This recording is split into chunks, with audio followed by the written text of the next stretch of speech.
Es presentado por New York Life Insurance, su compañía de hoy y de siempre. Comuníquese con su agente Marcos Monroy 786-439-7001.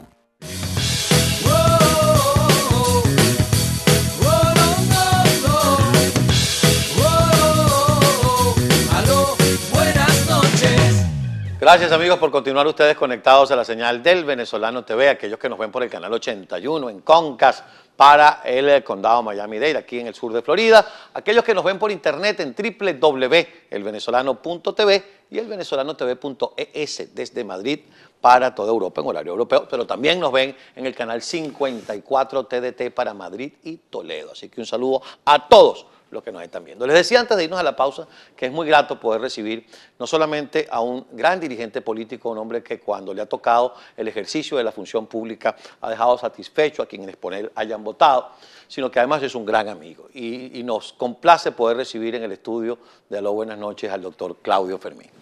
Bienvenido, Claudio. Muchísimas gracias, Carlos, por recibirme y por brindarme esta oportunidad de conversar con esta audiencia, y es muy grato para mí estar acá. Yo todavía recuerdo hace muchísimos años cuando esta experiencia del venezolano antes no tenía la coletilla de TV, cuando comenzó con una visión de adelantados para proveer de información pertinente y de mantener actualizados a los venezolanos residentes del área de Florida, particularmente de Miami, hace muchos años. Y la verdad es que, ¿quién iba a pensar cuando don Osvaldo Muñoz empezó esta iniciativa que hoy se convertiría en un interlocutor cotidiano de decenas de miles de familias de venezolanos por todo el mundo? Me siento muy agradado de estar acá. No, y para nosotros es un gusto poder recibir a Claudio Fermín, porque además es un hombre que nunca se ha apartado de la realidad venezolana y que no solamente trabaja dentro del país, de hecho está acá y más adelante vamos a conversar con él sobre unos eventos que se van a producir aquí en la ciudad del Doral, con presencia no solamente de Claudio, sino de algunos otros dirigentes políticos de talla internacional. Pero vamos a comenzar, vamos a hablar de Venezuela.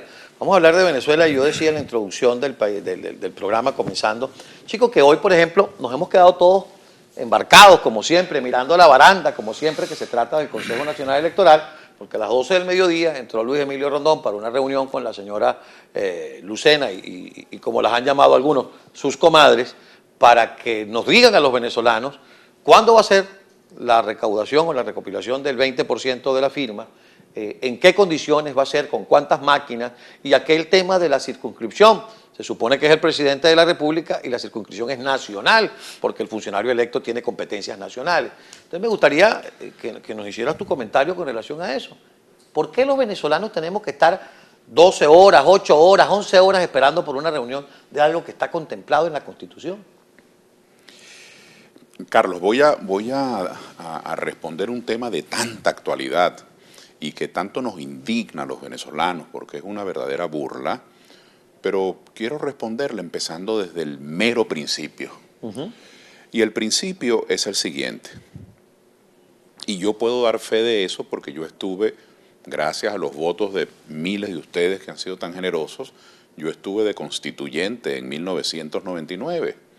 Y recuerdo mucho que fui uno de los muy pocos, éramos tan solo 5 constituyentes en contra de 128 que juraban que estaban decretando la mejor constitución del mundo, como después el presidente Chávez la llamó, en una millonada y millonada de despilfarro propagandístico, haciéndonos creer que teníamos los venezolanos la mejor constitución del mundo. Pero regreso al tema. ¿Por qué quiero comenzar desde el principio?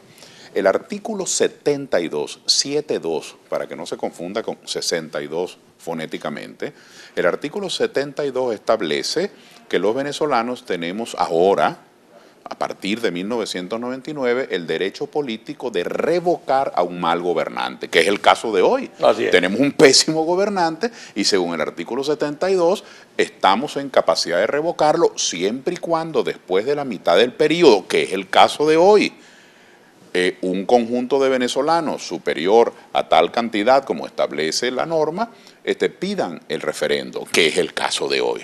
Ahora, ¿qué está ocurriendo en Venezuela?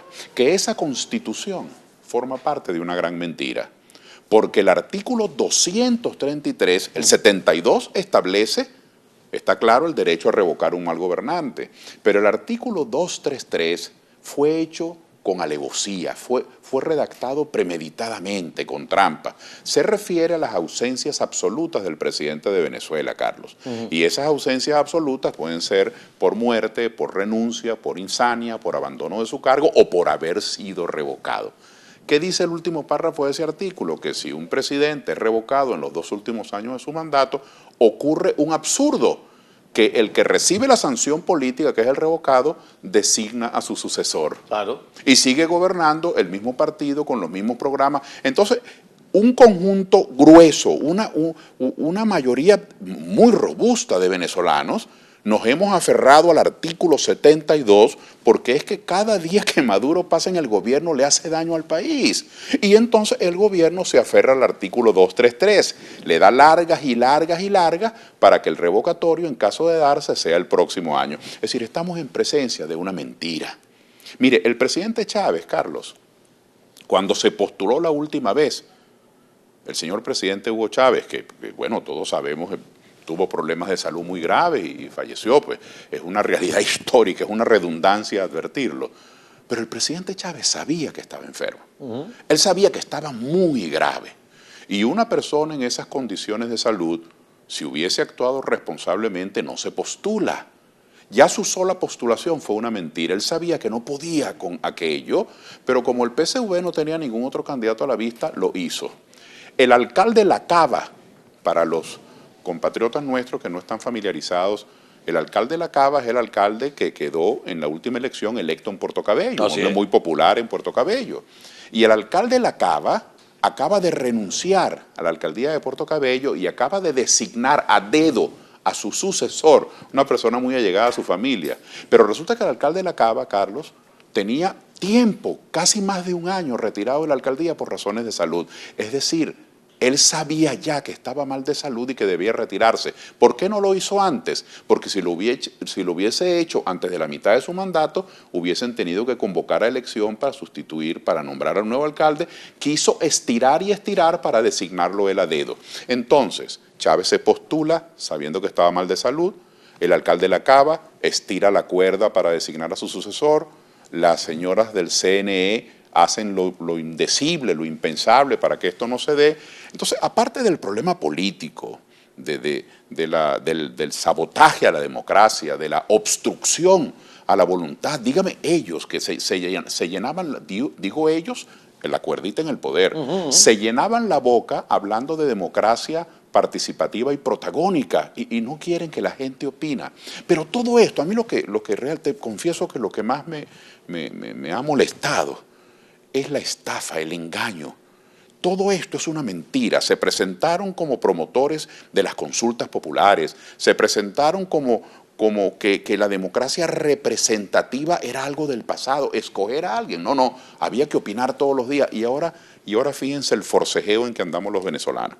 Claro, ahora los venezolanos no somos lerdos, no somos tontos. Nosotros sabemos esta realidad.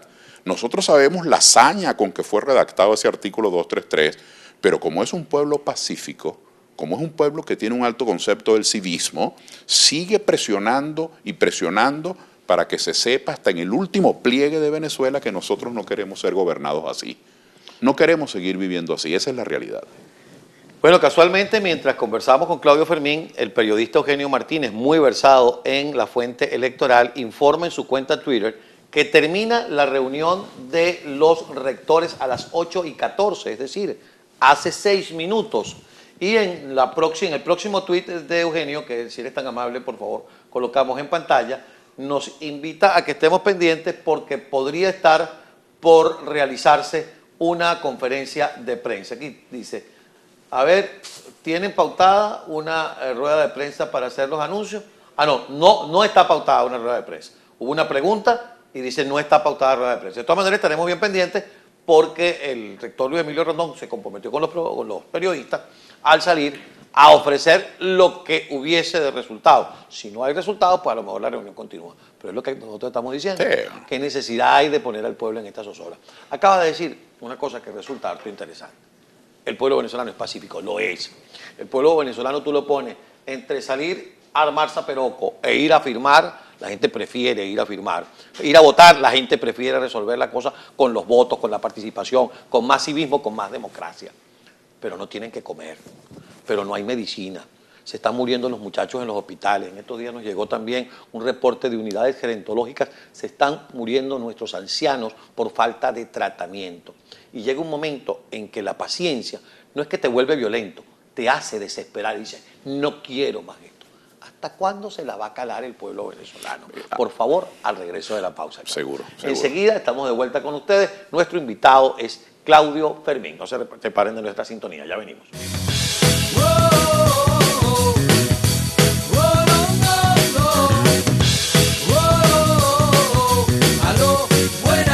Opa Loca, repare su carrocería en tiempo récord, con la mayor calidad y al mejor precio. 786-716-2154.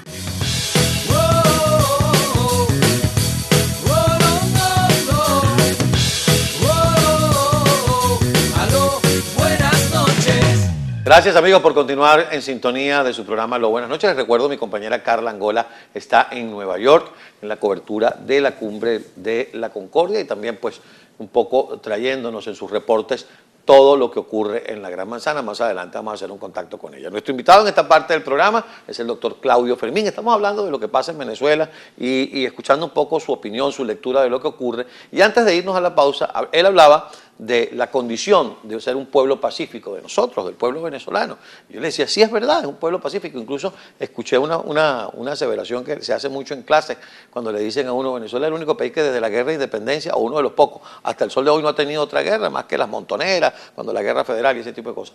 Pero ahora resulta que la gente, por muchas ganas de votar que tenga, por muchas ganas de salir de esto pacíficamente, cuando ves que se te muere un hijo, cuando ves que no consigues la comida, cuando ves que se murió el abuelito porque no se consiguió el tratamiento, no es que la gente se vuelva violenta, es que la gente se desespera. Y yo te preguntaba, Claudio, ¿hasta cuándo el pueblo venezolano va a soportar pacíficamente sin decir queremos que se vaya ya? Bueno, voy a comenzar por lo último. Es que eso es lo que yo oigo a diario en nuestro país. Yo vengo de un recorrido de 4 días por el estado del Tamacuro, en Sierra y Mataca, toda Casacoima, El Triunfo, en el estado Monagas, Caripe, Caripito, Punta de Mata, y antes estuve recientemente en Carabobo, en varios municipios, y yo lo que oigo es eso. No solamente que el venezolano quiere que esta situación se resuelva ya, sino algo muy delicado, a lo que yo siento que de manera irresponsable el gobierno no le presta atención, que es que el venezolano común, y cuando digo común, digo la señora que plancha por horas, el ingeniero industrial, el profesor universitario, el señor muchacho que es taxista, el bombero de gasolina. Cuando digo común, digo cualquiera de nosotros, es decir, sin ningún tipo de diferenciación. No solamente quieren que se vaya ya, sino quieren que se vaya como sea. ¿Qué ha ocurrido? Y ahí es donde digo que el pueblo venezolano es pacífico. Que ese como sea, que es una situación de hartazgo, de cansancio, ha venido siendo moderado por la clase política. Yo considero, en mi opinión, Carlos, que eso es altamente positivo. ¿En qué sentido es positivo? Que, bueno, los dirigentes políticos de unas y otras tendencias democráticas, los dirigentes sindicales, los comunicadores sociales, el liderazgo en género del país, valora lo que significa un cambio controlado. Los cambios hechos por las leyes, los cambios hechos por las normas, son cambios controlados.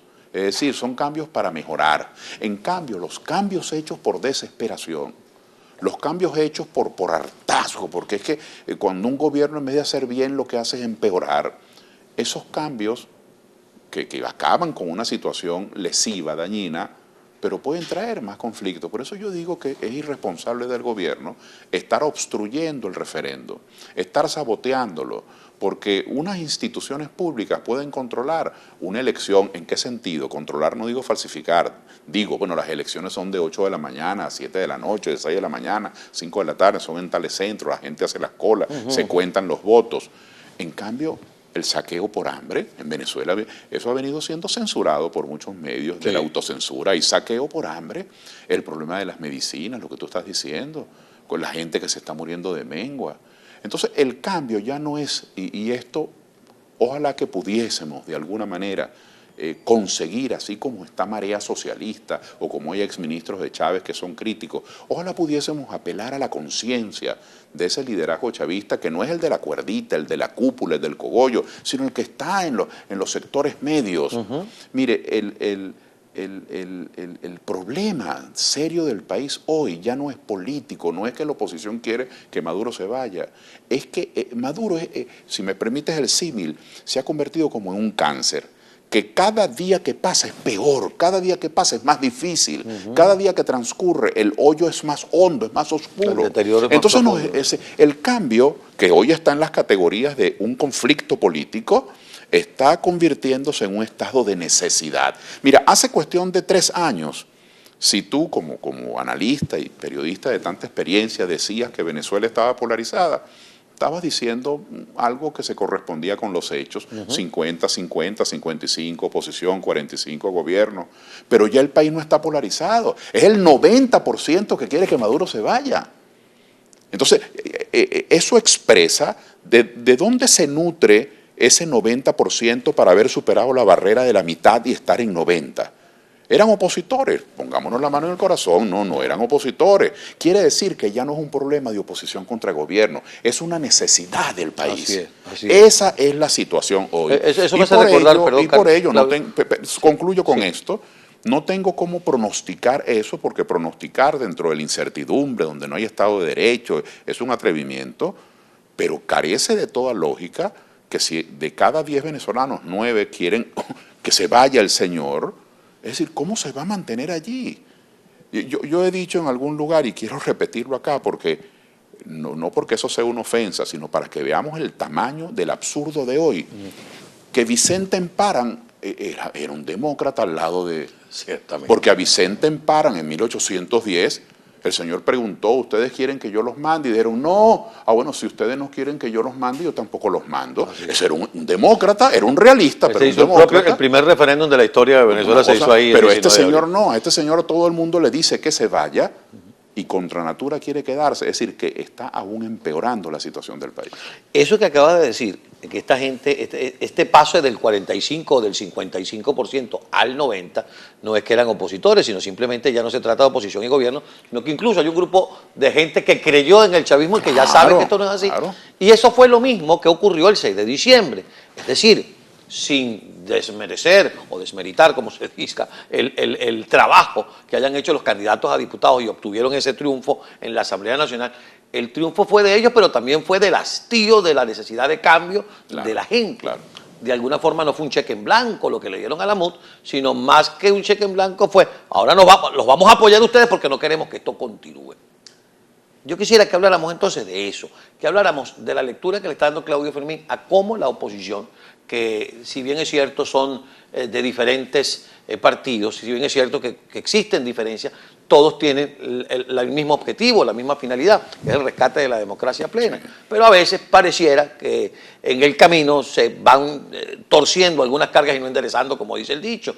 Y ahorita nos encontramos en una situación un tanto difícil, porque después que uno ve la marcha del 1 de septiembre, que fue la gran toma de Caracas, entonces ve que por aquí escribe un tuit uno, por allá saca una declaración otro, y entonces esos liderazgos que están por ahí, tú empiezas a decir, bueno, y la gente como que duda. ¿Es que la gente es más suspicaz de lo que debe ser y menos permisiva con la oposición? ¿O la mesa no está haciendo la cosa de la manera correcta, según la lectura que pueda darle Claudio Fermín? Cuando se habla de la unidad, yo siento, Carlos, vamos a poner eso en contexto. Déjame redactarlo de otra manera. Estos años han sido tan dramáticos para Venezuela. Los venezolanos ya no producimos ni petróleo, ni petróleo. En el mundo se transan diariamente 92 millones de barriles de petróleo al día y hay una sobreoferta de 2,5 millones. Voy a decir una cosa dura, pero es la verdad. Ya Venezuela está produciendo tan poco petróleo, tan poca cantidad, que el mundo puede vivir sin petróleo venezolano y no pasa nada. Ya dejamos de ser una potencia petrolera, estamos importando gasolina, estamos importando crudo. El presidente Chávez se ufanaba de las grandes reservas gasíferas y estamos importando gas de Colombia. Nosotros hace 18, 19 años exportábamos arroz, hoy estamos importando el 80% del arroz que se consume. exportábamos aluminio, material ferroso, exportábamos ganado, cueros. Bueno, la situación hoy es dramática. Entonces, todo esto ha ido conduciendo a una situación de descontento generalizado. Yo quisiera, sobre todo a quienes no son venezolanos, pero se interesan por nuestro tema y son seguidores de esta estación de televisión, decir lo siguiente: el descontento no es un problema de la oposición en mi país. El descontento hizo metástasis. Descontento está el comerciante, está el agricultor, descontento está el profesor universitario, descontento está el obrero, descontento, por supuesto, están los activistas políticos de oposición, pero como esos somos de alguna manera voceros, diera la impresión que el descontento es un asunto nuestro. Entonces, ese descontento que es ubicuo, que está en todas partes en Venezuela, es del venezolano que es heterogéneo, que es disímil. Entonces uno se sorprende y dice, pero ¿y cómo no están de acuerdo? ¿Pero y cómo van a estar de acuerdo? Si es que saque usted el porcentaje, el 90% de 17 millones de electores, es decir, son millones y millones de personas que no tienen un preacuerdo entre sí. Eso no es una cuestión preparada, ni fingida, ni programada, es un descontento silvestre. Ahora, quienes están tratando de ponerse de acuerdo, digamos, es cierta élite política, digo élite no en el sentido despectivo, sino las estructuras políticas. Entonces no nos extrañemos del tuit que sale aquí, del señor que protesta allá, porque ese Fuente Ovejuna, esa es la voz del pueblo, que no está controlada por oposición alguna, aunque el grupo mejor estructurado, en mi opinión, el grupo más organizado y que ha actuado orgánicamente y que ha producido un rendimiento político que se puede medir es la Mesa de la Unidad Democrática. Eso tiene un mérito. Ahora, pero matemáticamente yo diría que la Mesa de la Unidad es necesaria para la organización del cambio, pero no es suficiente. Ese descontento, esa marcha del primero, no obstante que fue convocada por la mesa, yo estuve allí y que trabajaron mucho los compañeros de la mesa, pero a esa gente no la llevó nadie. Es decir, el venezolano más bien está esperando una circunstancia como esa convocatoria para dejar testimonio de su indignación. Entonces, moraleja, mi opinión, no es que yo quiera ser indulgente con esto ni pasarle por el lado, pero no nos extrañemos, y yo diría incluso a quienes creemos en la unidad, no nos molestemos por las muchas voces disidentes, porque eso es una voz espontánea, eso no lo controla nadie, son gente que quieren que el gobierno se vaya. Vamos a la pausa. Al regreso seguimos conversando con Claudio Fermín. No se vaya de nuestra sintonía.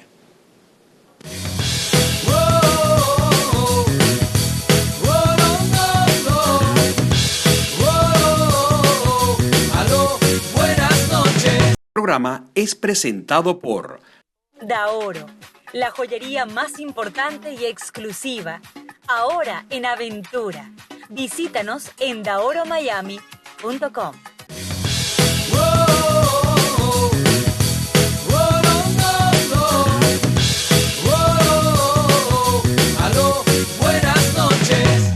Esta Carla Angola es de verdad tremenda. Se logró meter en el acto de la Fundación Clinton. Ya les voy a pasar la foto. Se sentó detrás del presidente Clinton. Sentada detrás del presidente Clinton. Bueno, mejoró el backing. Yo no sé, ahorita te lo paso para que lo pongamos al aire. Está sentada detrás del presidente Clinton. Ella dijo en un reporte que nos hizo más temprano, nosotros no estamos invitados, pero intentaremos meternos para hacer el reporte. Ahí está, se metió y se sentó detrás de Bill Clinton. Claudio, estábamos hablando de eso, de las diferentes voces que se escuchan en la oposición. Decía el Chuo Torrealba en la última declaración que dio, que si no se lograba por parte, si las rectoras no anunciaban lo que tienen que anunciar, si no daban las condiciones para que todos los venezolanos tengan la oportunidad de ir o eligen no ir a depositar su huella, a poner su huella para revocar o para pedir el revocatorio a Nicolás Maduro, entonces viene la toma de Venezuela, entonces viene una gran protesta nacional. Y hay quienes han dicho que la gente ya está como que cansadita de marchar, algunos, y otros dicen, no, es que la gente no va a marchar porque es que ocupa su tiempo en una cola esperando a ver si llegó el pollo o a ver si llegó el acetaminofén para el Zika y la cosa. ¿Cómo lo ves? ¿Tú crees que este obstinamiento del que hablamos en la primera parte, si no se produce, acabamos de leer a Eugenio Martínez nuevamente, no sé si lo tienen ahí para colocarlo en pantalla, mañana continúa, ahí está, mañana continuará discusión sobre condiciones técnicas del 20%, lo coloca Eugenio Martínez. Gracias a los muchachos de producción. Mire, mi elaboración es que las rectoras del Consejo Electoral, que son de las 4 dirigentes más importantes y con más capacidad de decisión del PSV, si usted hace una lista de los 15, 12 dirigentes más importantes del PSV, las 4 rectoras del CNE están entre las primeras 10, por la responsabilidad que tienen de interferir, por los niveles que tienen de tomar decisiones. Y yo siento que esta decisión que el PSV ha tomado y que actúan como unos comisarios y no es que mandan a las rectoras, no, sino que las rectoras forman parte de esa decisión política y son jefas de esa decisión. Quizás creen que eso lleve al cansancio, al agotamiento, al abandono de la gente en su protesta. Si la protesta fuese algo postizo, si fuese un encargo que viene un jefe y le encarga a un subalterno o a un empleado, mire, haga esta protesta, es posible que la protesta mengüe de esa manera. Pero es que la protesta no es una cosa artificial. La protesta es un estado de indignación. La protesta es un estado de desesperación. Mire, en Venezuela, mi querido Carlos, donde hay decenas de hospitales públicos, eso es meramente nominal. En nuestro país la salud se privatizó hace ya 15, 14 años, porque el hospital es público desde el punto de vista de su administración, pero no hay jeringas, no hay alcohol, no hay mertiolate, no hay antibióticos, no hay antisépticos. Perdón, Claudio, que te interrumpa. No hay comida, le dicen no a los hay pacientes comida, que le lleven comida. no hay médicos porque los anestesiólogos se van. Entonces, ¿qué hace el paciente de un hospital público? Tiene que ir a comprar todo esto y si tiene que hacerse una resonancia magnética o unos exámenes de orina, un perfil 20, no sé, lo que primero que se me viene a la mente, igual tiene que hacérselo en muchas ocasiones, no en todas, pero en muchas ocasiones, en muchos lugares del país, tiene que ir a un servicio privado porque en el hospital no funciona. Entonces, ese hartazgo no es una instrucción política que se reciba de nadie. Ese hartazgo no depende de que nosotros 4 o 5 o 6, que podemos entendernos y ser unitarios en la estrategia, lo que llaman la unidad, ese hartazgo no depende de que nosotros estemos más unidos o menos unidos. Eso se le escapó de las manos a cualquier conducción política. Entonces están actuando irresponsablemente la gente del CNE porque ellos piensan que están quitándole un conflicto al gobierno, saboteando el revocatorio.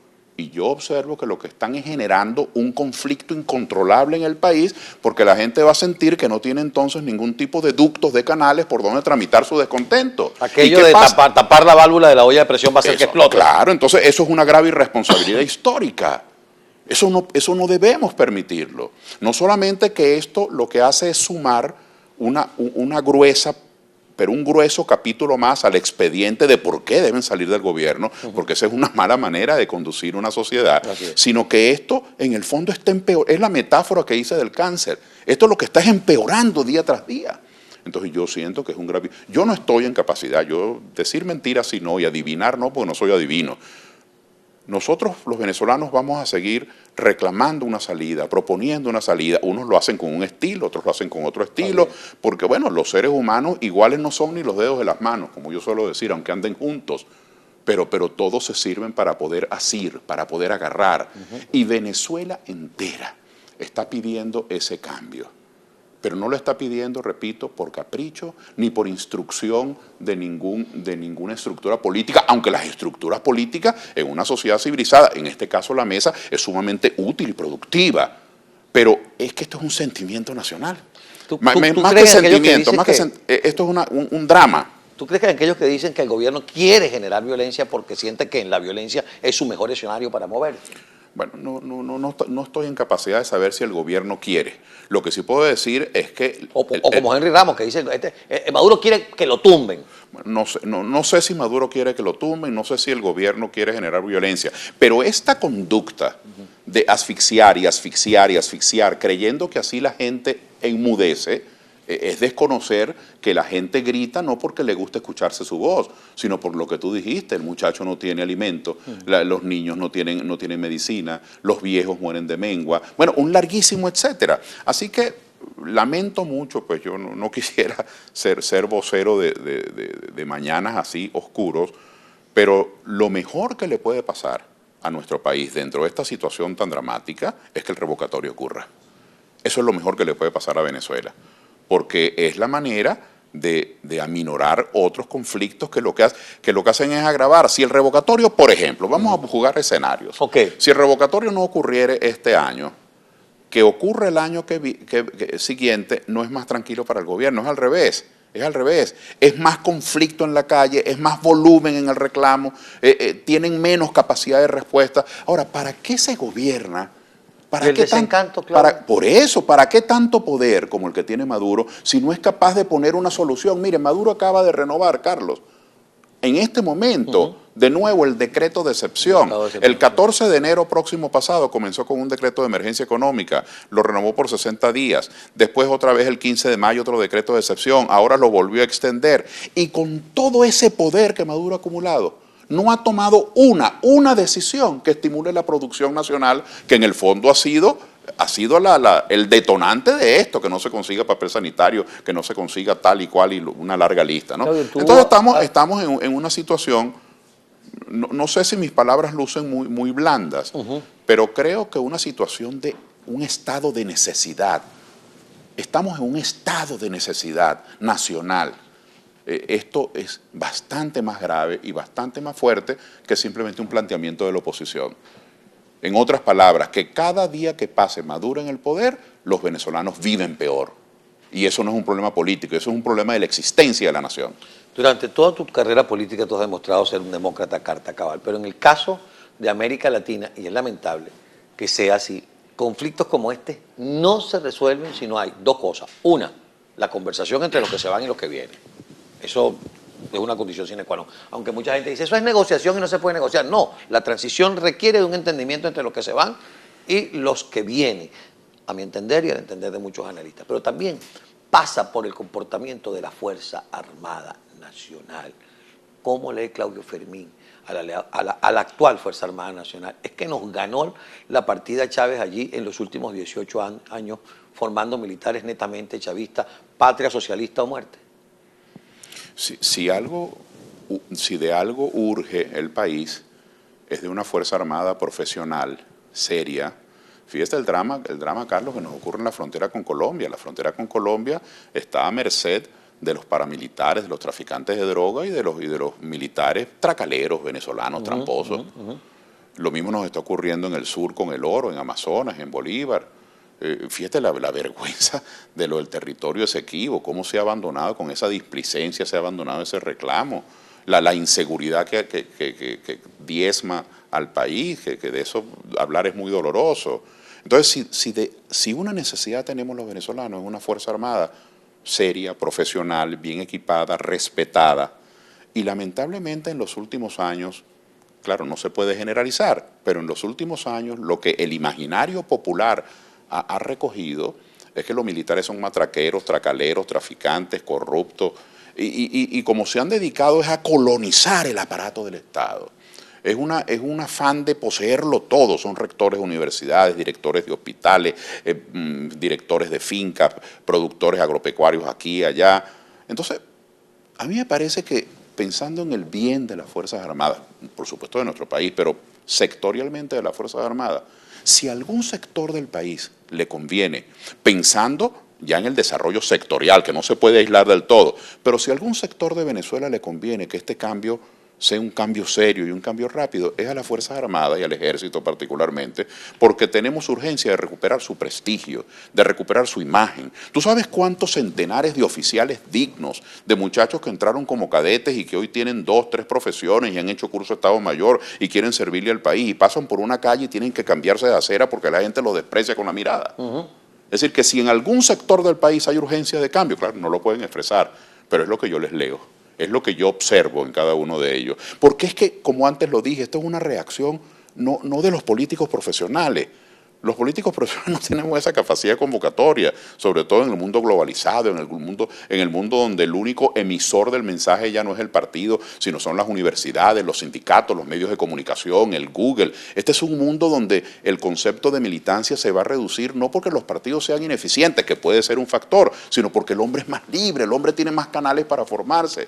Bueno, en este mundo tan difícil de asir, el oficial venezolano también siente esa angustia. No es que me lo hayan dicho a mí, ni se lo han dicho al otro, es que acaso no hacen mercado, acaso los hijos no necesitan medicina, acaso no tienen, además con el agravante de que ni a ti ni a mí, por no mencionar a nadie ajeno a las cámaras en este momento, nos culpan de eso, pero cuando venga el muchacho teniente, capitán, coronel en la calle, a él sí lo culpan aun siendo inocente. Es decir, que si a alguien le conviene el cambio para que ese sector del país pueda mostrar su verdadera potencialidad, es a las Fuerzas Armadas. Vamos a hacer la pausa. Al regreso vamos a hablar de algo muy importante para la democracia, los partidos políticos. ¿Cómo no? Chávez hizo todo lo posible por destruir a los partidos políticos. Y hoy vemos que renace Acción Democrática, hoy vemos que se fortalece Voluntad Popular con muchos de sus dirigentes perseguidos y presos. Vemos a un gobernador como Capriles, que fue candidato presidencial, poniéndole todo a Primera Justicia. Me gustaría el análisis de Claudio Fermín de lo que ha sido la recuperación, si podemos llamarla de esa manera, de los partidos políticos de Venezuela. Enseguida estamos de vuelta con ustedes.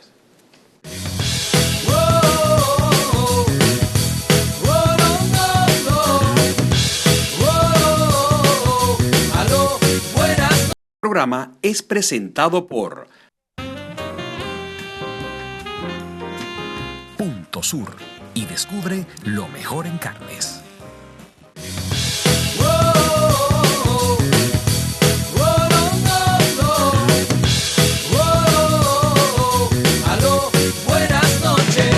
Amigos, recta final en nuestra conversación con el doctor Claudio Fermín, él es nuestro invitado. Rápidamente quiero decirles que va a estar a partir de este jueves en un foro que se va a celebrar en un encuentro con distinguidas personalidades políticas en el Hotel Intercontinental del Doral. Y la ponencia del doctor Fermín será el día viernes, ¿verdad, Claudio? Viernes, el a las día 4 de la viernes, pero tarde. también va a estar el expresidente de Uruguay, el presidente de la calle, va a estar el presidente Vinicio Cerezo de Guatemala y otras personalidades que ahorita se me escapan, pero los vamos a estar anunciando de aquí al jueves. Así que vamos a ir todos para allá y vamos a tratar de presentarles a ustedes. Antes de irnos a la pausa y para aprovechar este bloque, Claudio, te había hablado de los partidos políticos, porque una de las grandes preocupaciones de quienes creemos en la democracia es que vimos que el trabajo de Chávez de destrozar los partidos políticos, al parecer estaba surtiendo efecto. Vimos disminuidos a los grandes partidos de la democracia venezolana, como lo fueron Acción Democrática y COPEI. Se convirtieron prácticamente en nada, pero ahora vemos un renacer. Yo ponía como ejemplo en estos días que el año antepasado, en el cumpleaños de Acción Democrática, estaba Henry, la señora Diana, Bernabé y un amigo. Hoy, cuando cumplieron 75 años en Acción Democrática, estaba eso full y Henry dio un discurso y una cosa. Es decir, hay una recuperación de los partidos políticos, pero hay también una renovación de los partidos políticos, porque hay partidos políticos nuevos que también tienen sus exiliados, que también tienen sus perseguidos, como ocurrió en el 58, como ocurrió cuando a la época de la dictadura. Los seres humanos que tenemos tantas particularidades, el aparato fonético, un lenguaje muy particular, tenemos sentido del registro de nuestros hechos pasados, el sentido histórico, la memoria, pero los seres humanos tenemos también una cualidad que no podemos dejar a un lado, que es nuestro espíritu gregario. Los seres humanos vivimos en comunidad. O para decirlo un poco, si se quiere, no poéticamente, sino gráficamente, la primera patria, la primera república, el primer país es la familia. Usted puede pintar un cuadro, un óleo solo. Usted puede componer una partitura solo, puede hasta escribir un libro solo. Por poner ejemplos absolutamente traídos por las greñas, ¿no? Nada se hace solo, pero por poner ejemplos muy gráficos. Pero usted no puede hacer política sola. La política es interpretar qué quiere un colectivo, es poner de acuerdo sobre diferentes alternativas, es escuchar diferentes propuestas y luego cuando usted está convencido de una de ellas es tratar de llevar esa idea a la práctica. ¿O es que acaso usted va a ser tan soberbio, tan autosuficiente para creer que usted puede lograr el cambio usted solo? Si ya cambiar uno solo es difícil, imagínese lo que es cambiar un colectivo, una sociedad. Por eso, como me has preguntado una opinión muy directamente, muy personal, yo creo en los partidos políticos. Yo tengo muchos años de independiente, pero yo que conozco Acción Democrática, allí donde están mis afectos, donde aprendí, donde sé la capacidad de lucha que hay, yo creo en Acción Democrática y creo en COPEI.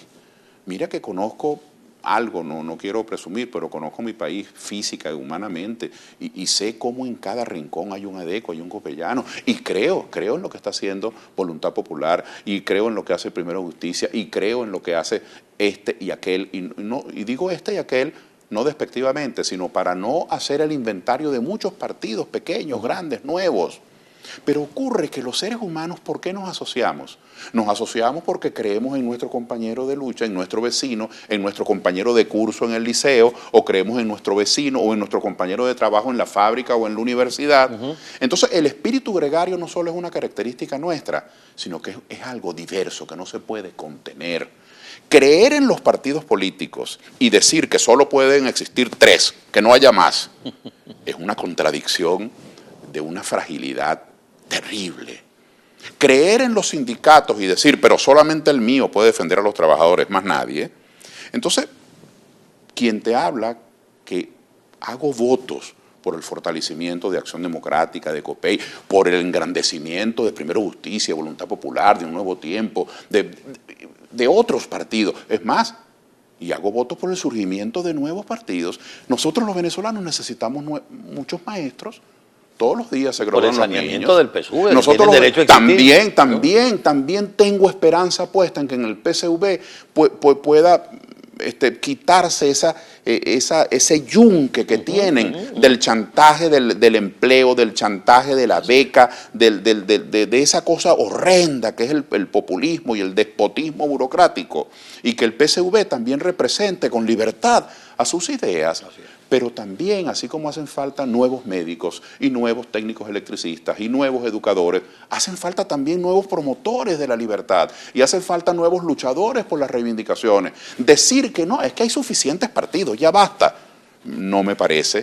Para quienes hoy estamos viviendo, y deberíamos escarmentar con esto, para quienes hoy estamos viendo lo duro que es vivir en despotismo, vivir en tiranía, vivir con arbitrariedad, vivir bajo moldes económicos atrasados, casi que cavernícolas, tenemos que entender que dirigentes políticos que tomen decisiones de maneras más acertadas son necesarios. Entonces, hasta aquellos que creían que la política... Y decían, bueno, en el país, cuando en Venezuela no haya políticos nos irá mejor. Yo creo que una de las ganancias históricas que hemos logrado es valorar a la gente que se dedica, a ese mundo tan difícil que es buscar las mejores decisiones públicas. ¿Que hay políticos deshonestos? Bueno, los seres humanos somos distintos. Hay médicos que son unos apóstoles, el doctor Albert Schweitzer en aquella lucha maravillosa, el doctor José Gregorio Hernández, pero ¿cuántos tracaleros no hay? Hay profesores universitarios, que es a lo que yo me dedico, que bueno, que mira, aquello es una luz de esperanza, cómo preparan sus clases, cómo atienden a los estudiantes, cómo construyen conocimiento, y hay otros que son unos grandes piratas, es decir, de todo hay en el reino del Señor, pero yo creo que al menos yo sugiero eso con todo respeto, valoremos lo que hace el mundo político, como tenemos que aprender a valorar lo que hace el mundo empresarial. ¿Sabes lo difícil que es pedir un préstamo? Que es poner la casa de fulano de garantía, que es buscarse un socio, lo que significa ganar menos, pero tú quieres llevar adelante una empresa, que es comprar una mercancía, que es pagar los servicios públicos, y encima tienes que competir con otros 10 que hacen lo mismo, y que en Venezuela a quienes hacen eso, que se dedican a crear riqueza, a producir bienes, a distribuirlos, que hoy son unos sobrevivientes, cada día queden menos. Entonces tenemos 18 años una política de Estado que los llama oligarcas, delincuentes, putrefactos. Entonces tenemos que cambiar. Yo tengo muchísima esperanza, y no es una esperanza baldía, está sustentada en los hechos, que así como hoy los venezolanos en bloque hemos comenzado a valorar lo que son los partidos políticos, eso no quiere decir que usted tenga que apoyar lo que un político dice, juro, no, usted es dueño de su vida y usted puede escoger entre diferentes alternativas, que también comencemos a valorar lo que es el mundo empresarial. Entonces el país debe cambiar integralmente, pero yo estoy seguro, Carlos, que lo que ha ocurrido con los partidos políticos va a ser bueno para el país, porque también los partidos políticos aprenden, porque son seres humanos inteligentes, de sus errores o de sus carencias. Estamos pasados de tiempo, pero yo no me puedo ir sin hacerte esta pregunta. ¿El nombre de Claudio Fermín está a la disposición de los venezolanos para el ejercicio de un cargo público, una alcaldía, una gobernación o quizá la presidencia de la República? En eso está, porque a mí me enseñaron una vez que político que respira, político que aspira. Todos estos últimos 2 años, 3 años, yo he recorrido el país de manera, yo diría que sistemática. Eran las elecciones a la Asamblea Nacional, yo no aspiré a ningún cargo a la Asamblea Nacional, pero yo creo en una Asamblea Nacional que controle, que legisle, creo en que los diputados no pueden ser puestos a dedo por ningún collo, sino electos por las bases. Y tengo un callo en la lengua de tanto decir eso, pero ahora usted, si si cierta gente no opina así, usted es un hereje si opina en contrario. Como también, antes de eso, los otros 4 años anteriores recorrí el país respaldando a gobernadores, candidatos que hubiesen sido grandes gobernadores porque tenían proyectos regionales interesantísimos.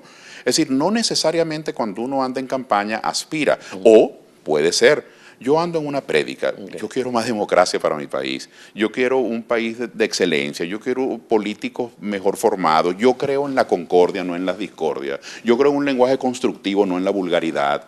A veces yo me he encontrado con gentes que me decían, Carlos, es que necesitamos alguien igual que Chávez, pero de este lado. No, es que no necesitamos nadie así de este lado. ¿Usted no ha visto cómo se expresa el presidente Maduro en televisión? Con groserías, con insolencias, con altanerías, agrediendo a los demás. Nosotros tenemos que comenzar por cambiar el lenguaje, por respetarnos entre nosotros. Entonces, la prédica de la democracia, la prédica de la convivencia, la prédica de la tolerancia, la prédica del respeto. Porque si somos demócratas hemos de respetar lo que los demás opinan.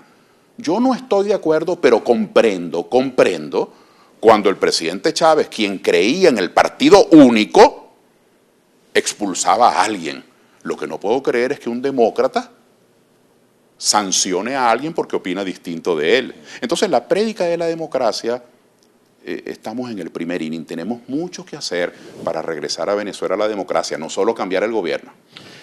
Y te voy a decir rápidamente para terminar y agradeciéndote que hayas venido al programa, invitando a todos que vayamos esta semana a ir a este encuentro que se va a producir en el Intercontinental de Doral, que quienes vivimos en Caracas bajo la gestión del alcalde Claudio Fermín vimos lo que era una gerencia pública honesta, una gerencia pública eficiente, y que si el nombre de Claudio Fermín está a la disposición de cualquiera de los renglones de la gerencia pública en Venezuela, será un beneficio para quienes voten por él. Muchas gracias por tu amable concepto y gracias por haberme permitido la oportunidad de expresar mis pareceres en un momento terrible para nuestro país, pero no podemos desmayar, hay que seguir adelante. Esta es tu casa. Muchísimas gracias. Bienvenido. Amigos, vamos a la pausa. Al regreso, preparen el teléfono. Ya viene la doctora María Trina Burgos. Vamos a hablar de los residentes. ¿Qué pueden hacer? ¿A quién pueden pedir? ¿Cuáles son sus deberes? ¿Cuáles son sus derechos? Aquí, cuando hablemos de inmigración, en la próxima parte del programa, con la doctora María Trina Burgos. Ya venimos. Gracias, Claudio Fermín.